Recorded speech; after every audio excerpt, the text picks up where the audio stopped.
ఢిల్లీ ఎర్రకోట వద్ద కారు పేలుడు ఘటనపై విచారణను ఎన్ఐఏ దర్యాప్తు బృందాలు ముమ్మరం చేశాయి. ఉగ్ర డాక్టర్ల సంబంధాలు లింకులపై విచారణ చేపట్టారు. ఉమర్ ముజమ్మిల్తో సంబంధాలు ఉన్నవారిని అదుపులోకి తీసుకుంటున్న అధికారులు కాల్ డేటా, నిందితుల సమాచారం ఆధారంగా దర్యాప్తు చేస్తున్నారు. 15 మంది వైద్యుల కోసం పోలీసులు గాలిస్తున్నారు. అల్ ఫలాహ్ యూనివర్సిటీలో అనేక పత్రాలు స్వాధీనం చేసుకున్నారు. యూనివర్సిటీ రికార్డులను తనిఖీ చేస్తున్నారు. అలాగే ఈ పేలుడు కేసులో ఇప్పటికే 2 ఎఫ్ఐఆర్లు నమోదయ్యాయి.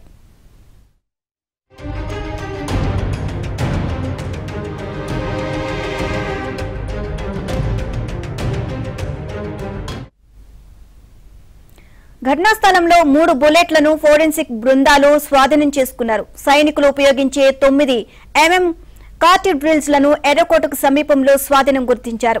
ఇక అయితే ఆ ప్రదేశంలో ఎటువంటి పిస్టళ్లు లభ్యం కాలేదు. ఘటన జరిగినప్పటి నుంచి ఆ ప్రదేశంలో దర్యాప్తు చేస్తున్న పోలీసు భద్రతా సిబ్బందికి జారీ చేసిన బుల్లెట్లను కూడా తనిఖీ చేశామని, అవి వారికి సంబంధించినవి కావు అని ధృవీకరించుకున్నట్లు దర్యాప్తు అధికారులు వివరించారు.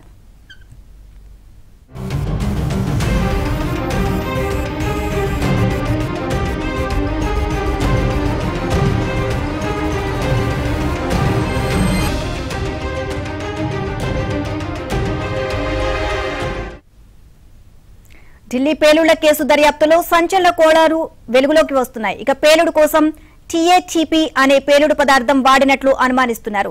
టీఏటీపీ అంటే ట్రై యాస్టోన్ ట్రై పెరాక్సైడ్. ఇక పేలిన కారులో వాడిన ఐఈడీలో ఇక ఇతర రసాయనాలతో పాటు టీఏటీపీ వాడినట్లు ఫోరెన్సిక్ బృందాలు అంచనా వేస్తున్నాయి. ఐఈడీలో 2 నుంచి 3 కిలోల అమోనియం నైట్రేట్ తో పాటు పెట్రోల్ లేదా డీజిల్ వాడినట్లు ఫోరెన్సిక్ బృందాలు విశ్లేషించాయి. మదర్ ఆఫ్ సైతాన్ గా టీఏటీపీకి పేరుంది. టీఏటీపీ పేలడానికి డిటోనేటర్లు అవసరం లేదు. కరెంటు షాక్, అధిక వేడి, ఎలక్ట్రోస్టాటిక్ డిశ్చార్జ్ జరిగిన టీఏటీపీ పేలుడు సంభవిస్తోంది ఫోరెన్సిక్ వర్గాలు చెబుతున్నాయి. టీఏటీపీని వాడితే మిలిటరీ గ్రేడ్ ఐఈడీగా మారుతుంది అని నిపుణులు అంటున్నారు.